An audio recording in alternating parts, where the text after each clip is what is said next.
Si un hombre tiene conexión estrecha con Dios, recibirá del Padre su paternidad. Es Dios quien construye nuestra casa, usando al papá como instrumento. Es Dios quien da descanso a la familia en nuestras casas, usando al papá como instrumento. Estas características de Dios, que también están en el hombre, se manifestarán en los hijos. Indiscutiblemente, un padre con una relación con Dios hará que sus hijos conozcan de dónde viene esa paternidad.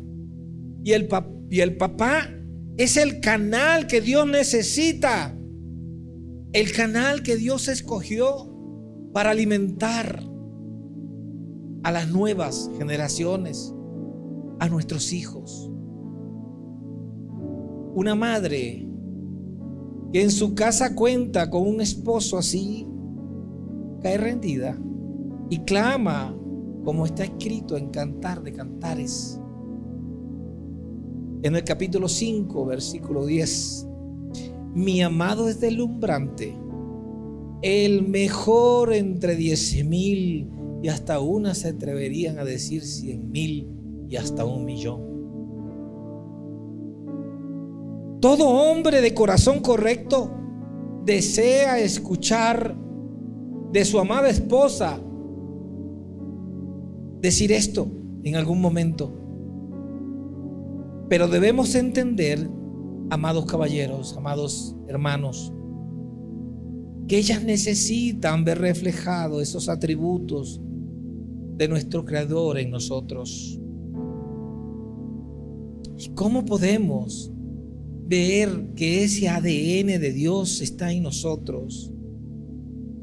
Déjeme decirle que de la misma manera que son vistos por nuestros propios hijos, como lo que acabamos de ver cuando los niños pasaron aquí adelante, cuando ellos mismos prepararon de su puño y letra expresiones de amor hacia nosotros.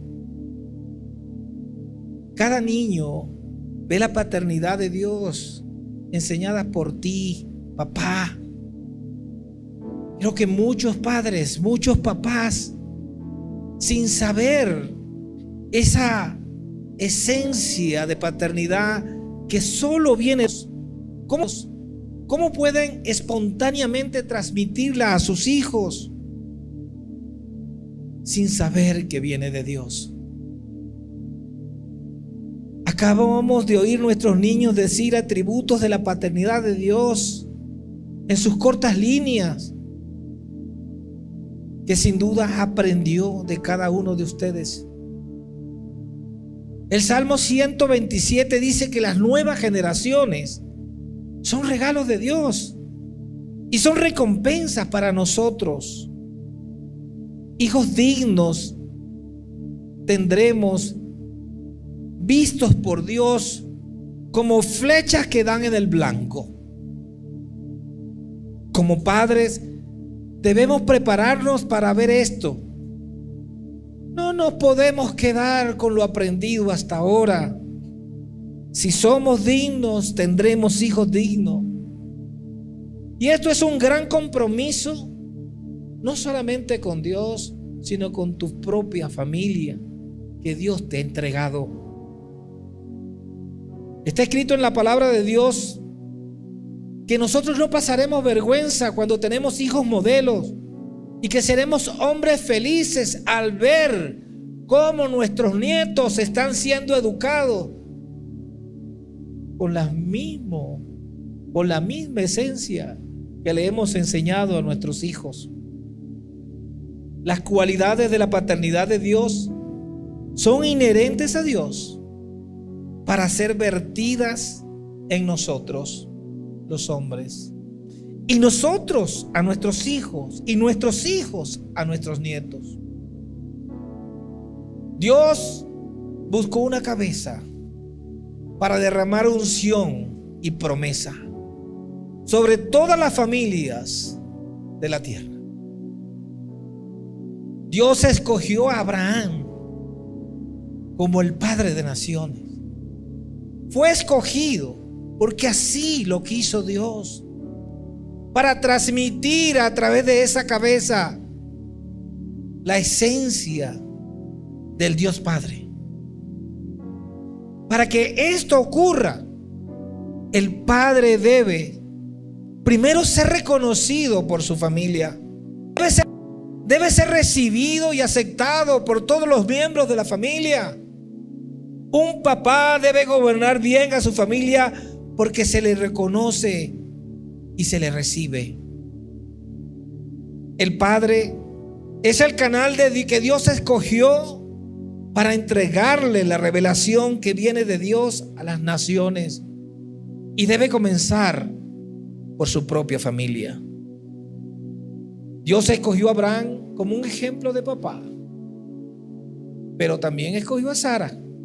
Y aunque Sara tenía su carácter particular o especial, siempre reconoció y admiró a su esposo, a Abraham, porque vio en él los atributos de Dios.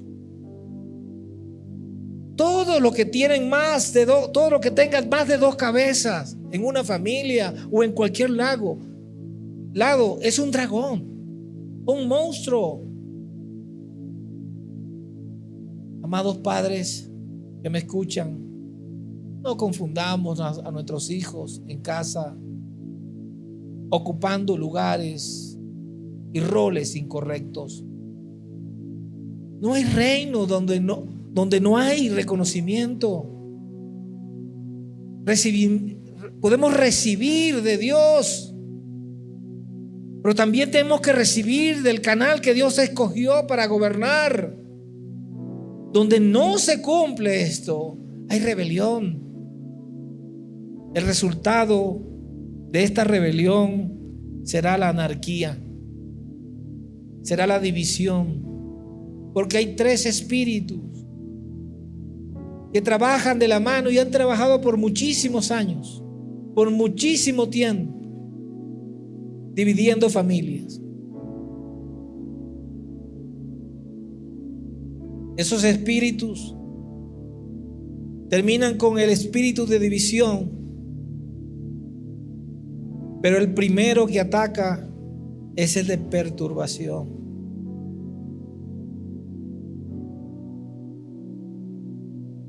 Ese mismo espíritu trae confusión a la familia, ocupando roles indebidos, incorrectos, para dividir a la familia. Tenemos los ejemplos bíblicos como la historia de Absalón, el hijo del rey David, quien roba los corazones de los hombres israelitas para querer apoderarse del reino de su padre, como está escrito en 2 de Samuel, en el capítulo 15, que puede leer en casa, del versículo 1 al 6. También podemos ver cómo Jezabel manipulaba a su esposo, el rey Acab, para dirigir al reino de Israel. En el Salmo 133, que ven en pantalla, desde el versículo 1 al versículo 3, dice, y leo: Mirad cuán bueno y cuán delicioso es habitar los hermanos juntos en armonía. Es como el buen óleo sobre la cabeza, el cual desciende sobre la barba de Aarón, dice, y baja hasta el borde de sus vestiduras, como el rocío del monte de Hermón, que desciende sobre los montes de Sión, porque allí envía Jehová, ¿qué envía? Dice, la bendición y la vida eterna. Queridos padres y hermanos y amigos que nos visitan, estén conscientes que este pasaje trae consigo un significado muy especial y se entiende, por eso necesito de toda su atención, porque habla que en la unidad de la familia está la bendición de Dios, porque en el poder de la unidad, en el poder del acuerdo está la paz. y la armonía entre los hermanos, entre la armonía entre hijos y padres y hijos.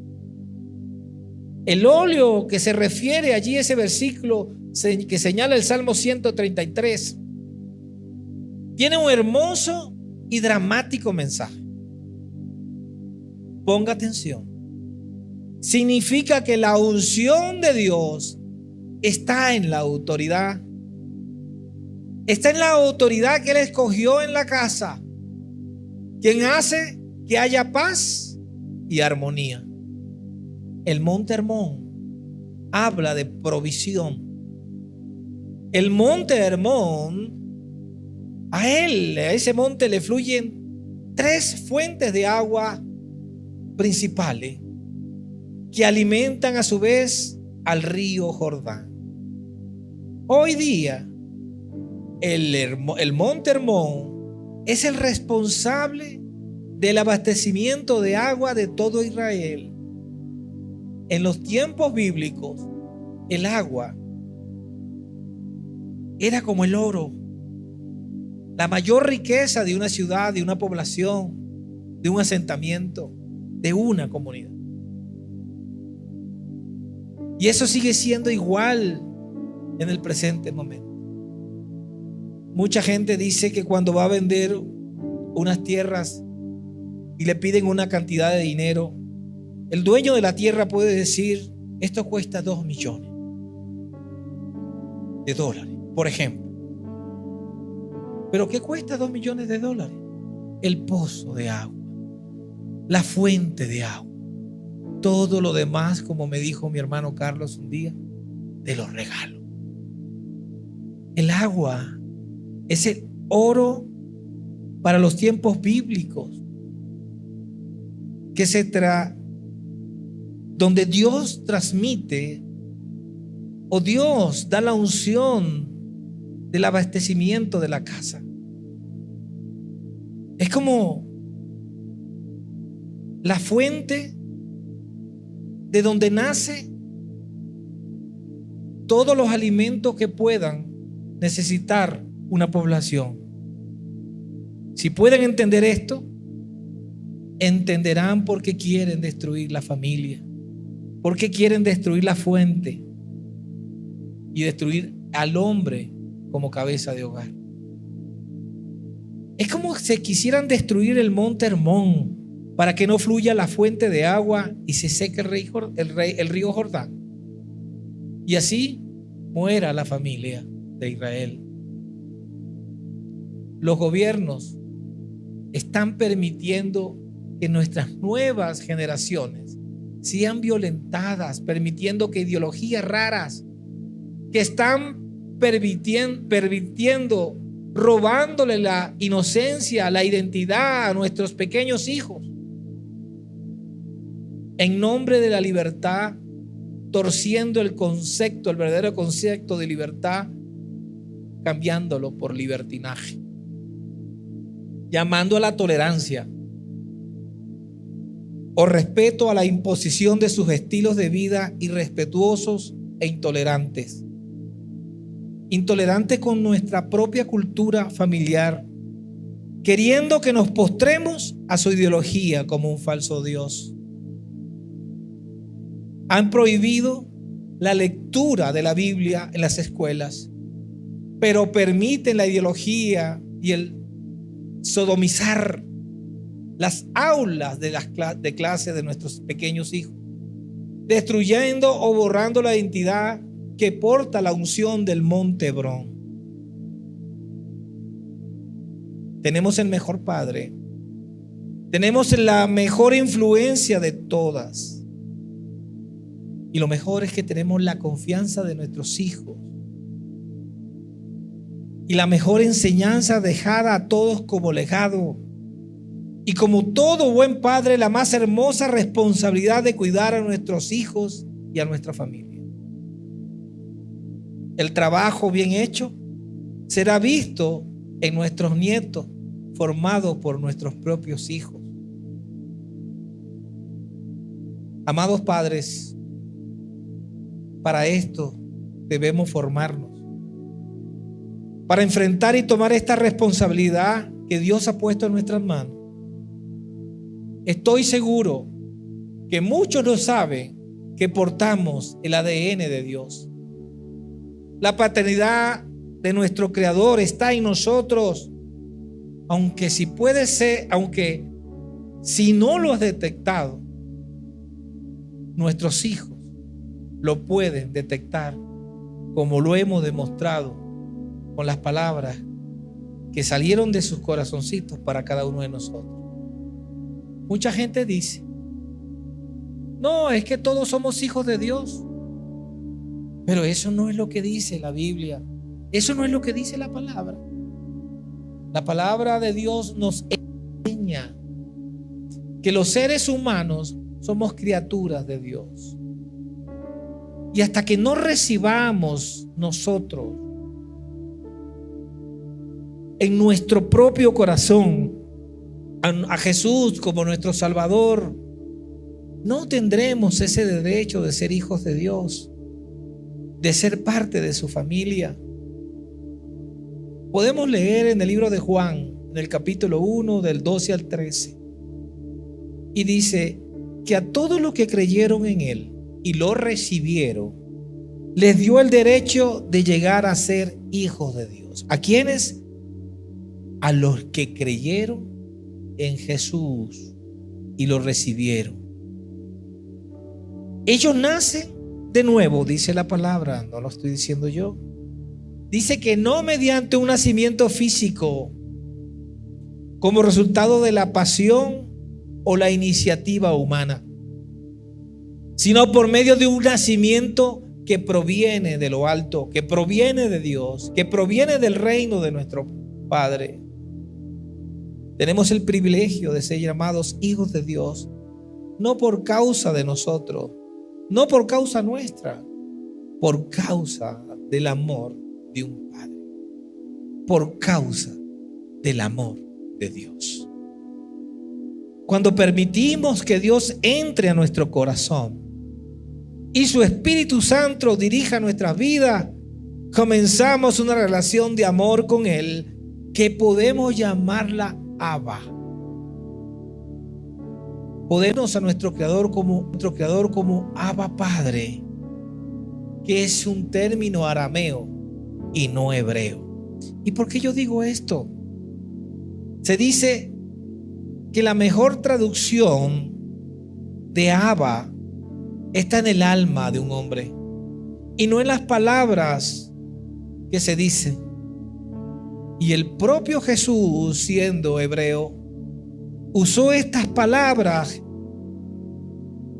en el Getsemaní cuando él deseó en su propia carne pedirle al Padre en un idioma distinto al de él que pasara esta copa de su vida. Lo cierto es que la palabra Abba, Padre, significa la relación padre e hijo basada no en el acto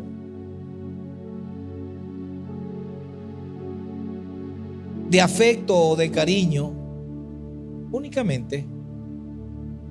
Es una relación basada en el amor verdadero que comprende el respeto, la confianza, en el cuidado, en la protección y en la responsabilidad con nuestros hijos. La protección no solo se basa en apartarnos del mal, como se lo pedimos en la única oración que está en la Biblia, el Padre Nuestro, la oración que nos enseñó Jesús y que la conocemos de parte de Él. Cuando decimos: Padre Nuestro, apártanos del mal. Sino también que le pedimos que corrija nuestra vida cuando nos apartamos del camino. Dios no es un padre sobreprotector como siempre escuchamos por ahí, que es puros corazoncitos, puro amor, y no es corrector. Dios es un padre no es un padre sobreprotector, y Él permitirá que nos apartemos de Él. Si nosotros así lo decidimos, tenemos el libre albedrío de escoger lo que queremos en nuestra vida, porque por eso Dios lo permite, porque nosotros tenemos un Padre que nos respeta, un Padre que nos permite que decidamos alejarnos de Él. Él sabe que nosotros decidimos nuestra vida y la respeta, pero también Él sabe las consecuencias de nuestras malas decisiones, pero también sabe que serán aprendizaje en nuestra corrección. Como Padre amoroso, y a pesar de que nos empeñamos en apartarnos de Él, Él nos deja ir. Y cuando nos damos el tortazo, el golpe, la cosa que no deseamos tener, cuando fracasamos por conducir nuestra vida sin Él, aún así nos recibe nuevamente con los brazos abiertos, como nos enseña la palabra de Dios en la parábola del hijo pródigo, escrito en la Biblia, y lo pueden leer en Lucas 15.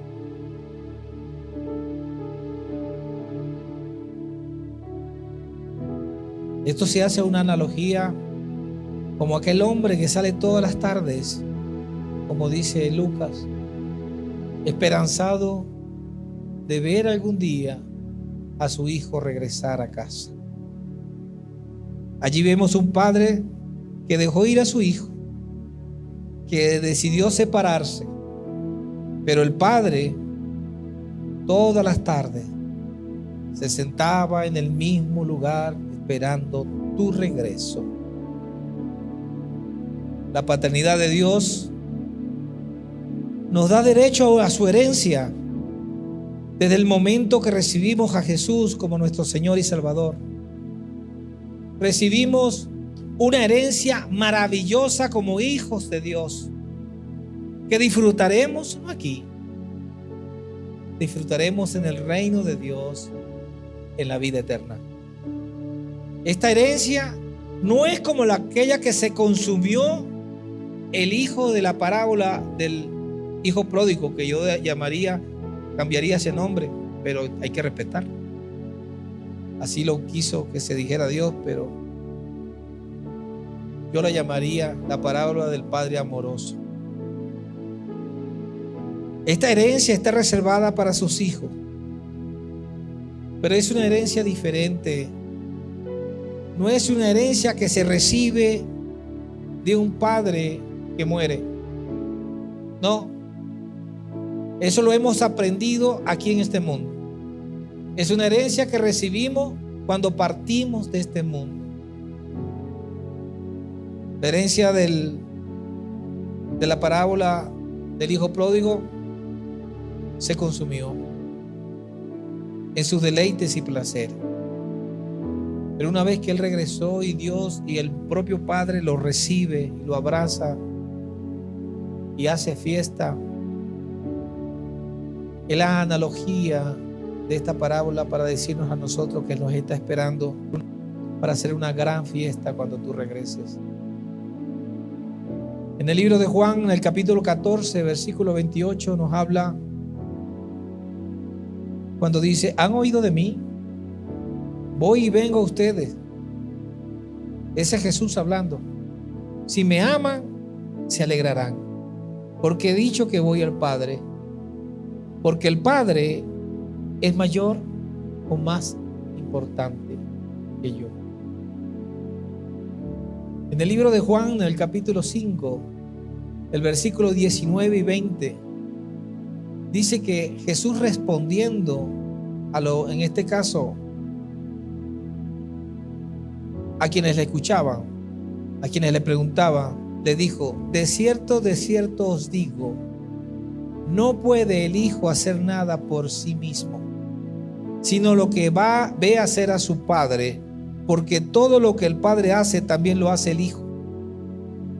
porque el Padre ama al Hijo y le muestra todas las cosas que Él hace, y mayores obras que éstas mostrará, de modo que ustedes se asombrarán. Cuando tenemos una relación con el Padre y el Padre nos muestra las formas, la esencia de la paternidad de Dios, y nosotros las vaciamos en nuestros hijos, seremos esos hombres felices, llenos de hijos dignos y de nietos dignos, criados por hijos dignos, criados por ti. Jesús trajo el mensaje del Padre, y el Evangelio de Juan está lleno de estas afirmaciones. Jesús enseñó a sus discípulos y a las multitudes. Jesús, el mensajero, pero no creyeron en el mensaje, mataron al mensajero.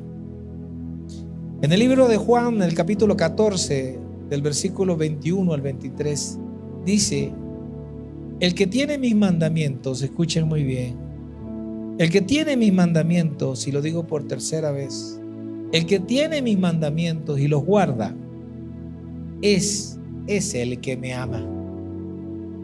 Y el que me ama será amado por mi Padre, y yo le amaré y me manifestaré en él. Le dijo Judas, no el Iscariote, sino otro: Señor, ¿cómo es que te manifestarás a nosotros y no al mundo? Respondió Jesús y le dijo: el que me ama, mi palabra guardará, y mi Padre lo amará, y vendremos a él y haremos morada con él. También en el libro de Juan está la oración que hizo Jesús por sus discípulos.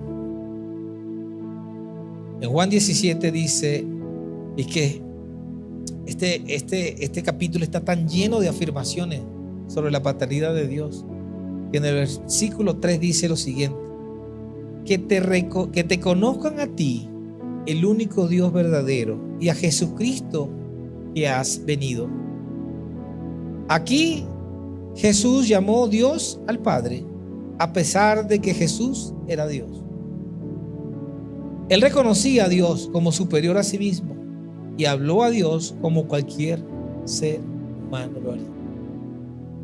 Él nos está enseñando en el libro de Juan cómo deberíamos nosotros hablar con nuestro Padre, cómo deberíamos considerarnos nosotros delante de nuestro Padre, cómo podemos ver en todos estos versículos la paternidad, que no es más que la unión de un hijo y un padre.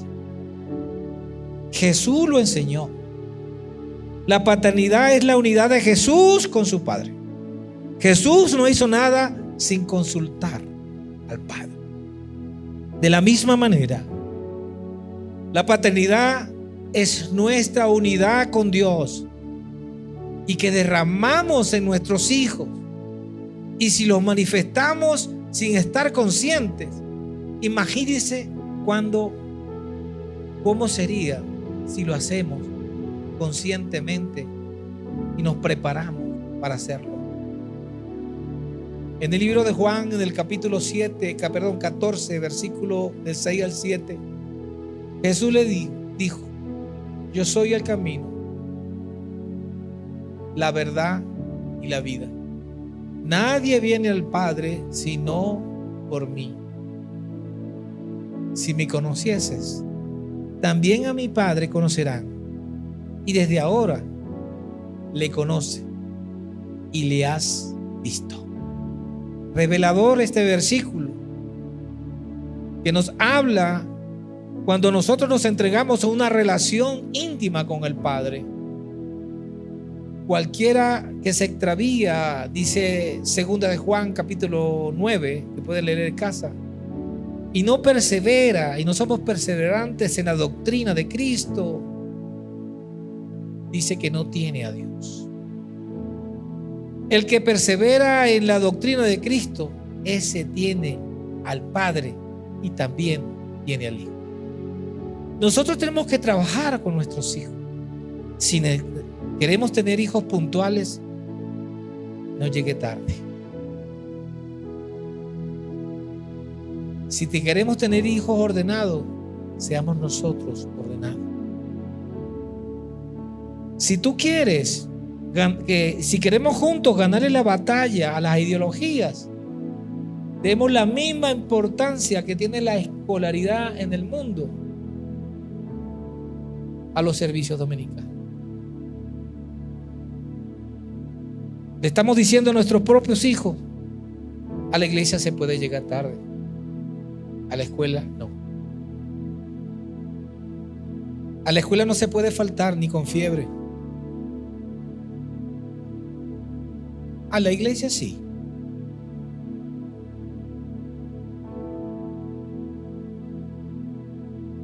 Nosotros aceptamos a Jesús y debemos perseverar en su doctrina. Tenemos al Padre y también tenemos al Hijo. Esa es la verdad. Y también llegaremos a conocer a Dios y llegaremos también a conocer al Hijo. Todo el conocimiento de nuestro Señor Jesucristo está escrita en la palabra. No renunciaremos a nuestra identidad de ser hijo, aunque nos convirtamos en padre. El Señor nos está esperando. Dios quiere restaurar su paternidad en las familias y en las naciones. Dios quiere restituir su relación con sus hijos. Dios quiere sembrar más revelación en ti para que lleves una familia de acuerdo a la creación y al propósito que Dios puso en nosotros. El libro de Colosenses, en el capítulo 2, versículo 9, dice: pues en Cristo habita toda la plenitud de Dios en un cuerpo humano. De modo que ustedes también están completos mediante la unión con Cristo. Si no tenemos a Cristo en nuestro corazón, nuestro cuerpo está incompleto. Cristo es la cabeza de todo gobernante y de toda autoridad. ¿Pero cómo? Primero, reconociendo a Dios Padre y recibiendo el señorío de Cristo. Primera de Corintios 8:6 dice: pero para nosotros hay un Dios, el Padre, por quien todas las cosas fueron creadas y para quien vivimos. Y hay un Señor Jesucristo, por medio de quien todas las cosas fueron creadas y por medio de las cuales vivimos. Segundo, declarando abiertamente que Jesucristo es el Señor, que es nuestro Señor, que es nuestra autoridad. Y vamos terminando con esto. Resumiendo, la paternidad es la esencia usada por Dios para derramarla en su creación. Vamos a repetir eso. La paternidad de Dios es la esencia de Dios mismo, derramada, usada en nosotros para que las nuevas generaciones puedan conocerle. La paternidad es ese vínculo que sujeta, amarra, conecta a Dios con sus hijos. La paternidad es la máxima expresión de nuestro Creador en el interior de su creación, es decir, nosotros. Nosotros, amados padres, hombres, somos el vínculo para que esto pueda suceder. Un papá puede llevar dentro de sí mucho amor por sus hijos, apego, cariño, pero no puede dar a sus hijos otra cosa más que eso. Si en él no está la paternidad de Dios. Hay muchas razones de no portar la paternidad de Dios o de no querer reconocerla que la portamos. Una razón es porque no conoce realmente al Dios creador. La otra razón es que conociendo a Dios aún está atado a una experiencia terrenal del pasado. Me encantó Chris cuando dijo, cuando adoramos, que él conoció a Dios cuando conoció su paternidad, porque sufría por tener un padre no presente y ausente. Se sentía en orfandad. En la Biblia encontramos la promesa de que habrá una restauración de nuestro sacerdocio, una restauración de la paternidad que no queremos reconocer. La máxima expresión de la paternidad de Dios es Dios mismo. El rechazo de la paternidad es rechazar a Dios mismo. Desconocer a Dios o rechazarlo por una experiencia terrenal, una experiencia personal, por alguien que tampoco conoció a Dios o rechazó a Dios, es como ilógico. Todo hombre fue creado para aportar esa esencia de Dios, esa paternidad de Dios que está en nuestro ADN. Y no importa lo que sucedió en tu pasado con tu padre natural, Dios quiere que usted sea libre y despierte hoy mismo delante de Dios. Yo no sé a quién le estoy hablando, pero Dios te está hablando porque necesita que tu sacerdocio vuelva a ser, o sea, por primera vez restaurado.